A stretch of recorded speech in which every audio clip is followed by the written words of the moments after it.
Olá, galera linda do sexto ano. Mais uma vez aqui para a gente conversar um pouquinho sobre o nosso componente curricular e o nosso objeto de conhecimento. O nosso componente curricular é a mesma coisa que disciplina, tá? Mudou só a nomenclatura por conta da Base Nacional Comum Curricular. Agora a gente não chama mais de disciplina, de matéria, a gente chama componente curricular, língua portuguesa. E conteúdo, a gente chama de objeto de conhecimento. Então, nós não vamos mais chamar conteúdo, gênero poema, nós vamos chamar objeto de conhecimento que nós vamos estudar hoje, que é o gênero poema. Que eu acredito que todo mundo aqui, né, já deve ter pelo menos visto um poema, certo? Que é o gênero textual que nós vamos estudar hoje, tá?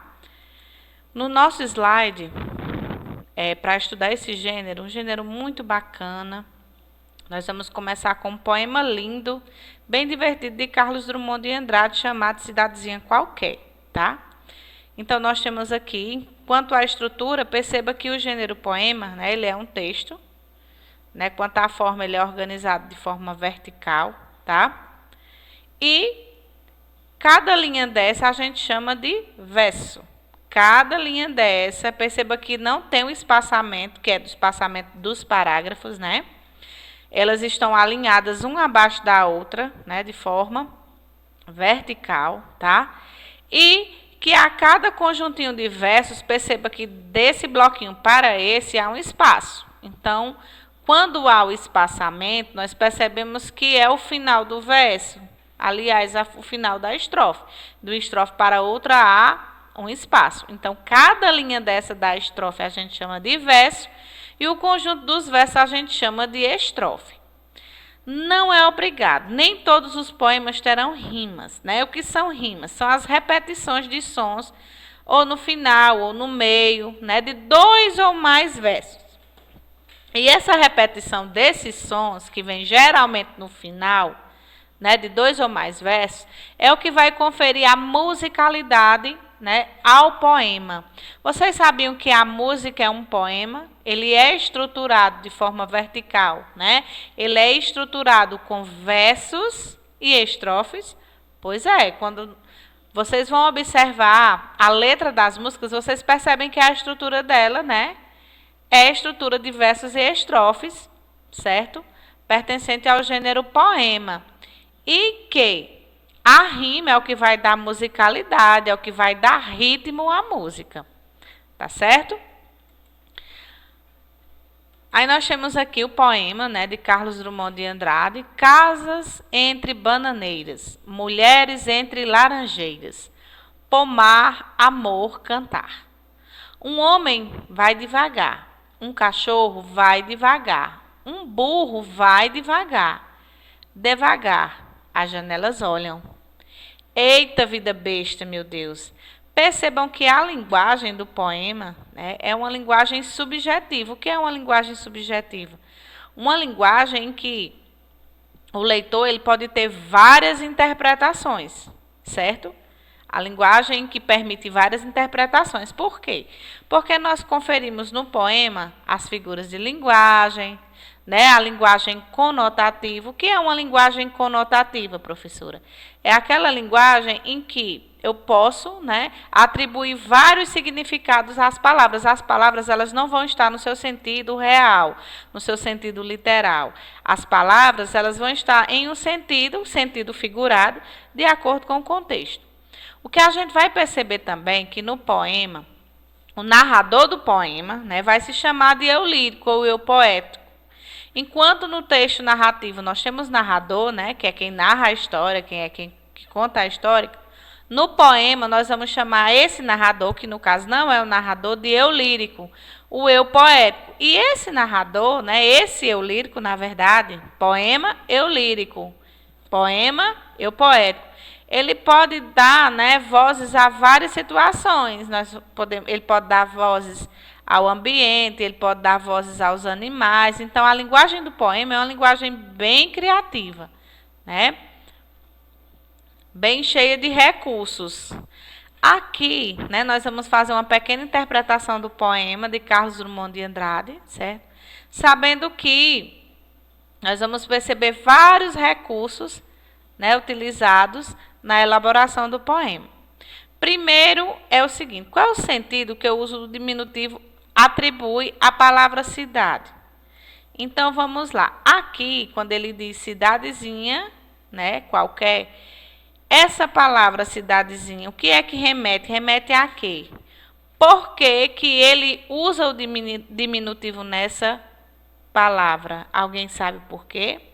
Então, quando ele diz uma cidadezinha qualquer, esse diminutivo, né, atribui um sentido de que não é uma cidade específica, né? É uma cidade, pode ser qualquer cidade, né? Não é em relação ao tamanho, né? Mas uma cidade qualquer. Que gênero textual é este? Né? Justifique. Então, aqui você já sabe que esse gênero é um poema. Por que que é um poema? Nós temos aqui, ó, primeiramente, visualmente a gente já percebe que é um poema, porque ele é organizado em versos. O que é versos? Cada linha do poema. E o que é uma estrofe? É um bloquinho, é um conjuntinho de versos. E você perceba que de uma estrofe para a outra há um espaço. Então, a gente percebe a constituição de cada estrofe. E há também rimas. Professor, é obrigado a ter rimas em todo o poema? Não, não é obrigado, tá? Aí nós temos aqui, a qual cidade o eu lírico se refere? Né? O eu lírico é o narrador do poema, tá? A gente não chama de narrador, a gente chama de eu lírico. Então, a qual cidade a pessoa que está, né, o sentimento expresso no texto está se referindo? É uma cidade específica? Não, é uma cidade qualquer. O próprio tema, né, o próprio título, na verdade, lembrando que uma das características importantes do poema é que todo poema tem título, tá? Então, o poema tem título, ele é organizado em versos e estrofes, tá? Organizado, né, verticalmente, não é obrigado a ter rimas, mas a rima é o que vai, né, fazer com que haja musicalidade e ritmo no poema. Aqui, nesse outro questionamento, ele nos diz o seguinte: destaque o verso em que um ser inanimado tem uma atitude humana. O que é um ser inanimado? O ser inanimado é um ser que não tem vida, tá?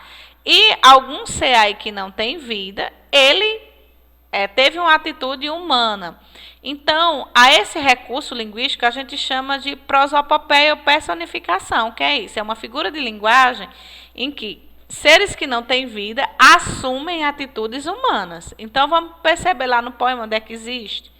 Nesse ser inanimado que assume uma atitude humana. Ó, janelas olham. Janela, né? Vamos pensar o que é uma janela. Uma janela, né? A gente coloca na nossa casa, não tem vida, janela de madeira, janela de ferro, janela de vidro. E aquele é um ser inanimado, porque ele não tem vida, ele não nasce, não cresce, não reproduz, não morre, né? E está assumindo uma atitude humana, né? Então, é um recurso chamado de personificação ou prosopopeia, que no caso seres inanimados, eles assumem características humanas.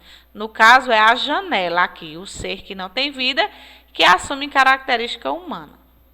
Nesse outro aqui slide, nós vamos falar do conceito propriamente de poema. É um texto literário. Por que é um texto literário? O que é um texto literário? É aquele texto em que o leitor, em que o escritor, ele pode utilizar a linguagem, né, da maneira mais criativa possível, como ele colocou aí, no caso, a janela olhando. E que o leitor, certo, ele vai ter várias interpretações, ele pode ter várias interpretações. Por isso que a linguagem do poema ela é subjetiva, tá? E no texto não verbal a gente não pode, né, ter uma linguagem assim. A linguagem tem que ser literal, real, certo, bem informativa. Disposto de forma vertical, no papel, de várias maneiras. Tem como característica marcante o ritmo. Quem é que vai dar o ritmo ao poema? As rimas. Né? Não é obrigatório ter as rimas, tá? Mas as rimas é o que vai, né, trazer ao poema a musicalidade. Usado para expressar sentimentos, emoções, visões diversas da realidade. Aqui nós temos um poemazinho sobre a amizade. Quem são os anjos com quem choro e rio? Nas horas lindas, nas tardes de estio. São joias raras, preciosidades. São amizades que trago no peito, que me apoiam quando dói. Tempestades e me aceitam como eu as aceito, tá? Então, percebam aí a linguagem, né? Uma linguagem bem subjetiva. Olha a forma aqui como é estruturado. Versos e cada conjuntinho desse forma estrofes. Percebemos aqui que há rimas, estio, show, anjos, né? Há uma semelhança aí no final das palavras, tá? Aqui tem um questionamento. Muitos dizem poema, outros dizem poesia. Afinal, poema e poesia é a mesma coisa? Poema e poesia, um está dentro do outro. Porém, tem uma diferença. Qual é a diferença? Quando eu falo em poema, eu falo em estrutura, versos e estrofe. Quando eu falo em poesia, eu falo de quê? Eu falo da sonoridade, eu falo da mensagem, certo? Eu falo do ritmo. Então, a poesia, certo? É o conteúdo, é a organização das ideias, é a mensagem repassada. E o poema é a questão da estrutura, versos e estrofe. Poesia é a linguagem, é a utilização das figuras de linguagem, a utilização das rimas, a repetição do som, tá? Então, isso é poesia. Então, poesia está dentro do poema, assim como o poema tem a poesia. Porém, eles têm essa diferença, tá? Um diz respeito, no caso, o poema, à estrutura, e a poesia diz respeito à linguagem, à musicalidade, às rimas, como a linguagem ela é disposta, certo? No gênero, no texto.